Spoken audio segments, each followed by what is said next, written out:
अस्सलामुअलैकुम। जमात अव्वल मजमून उर्दू सफ़ा नंबर 61।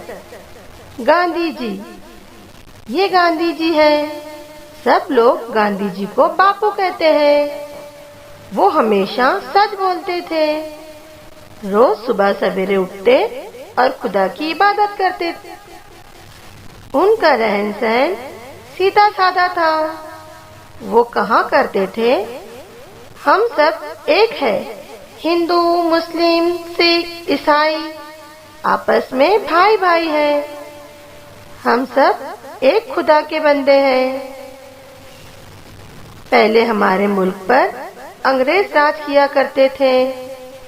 बापू ने कहा, आओ हम सब मिलकर अपने मुल्क को आजाद कराएं। सबने उनका साथ दिया और हमारा मुल्क आजाद हो गया। अब हम सब आजाद हैं। शुक्रिया।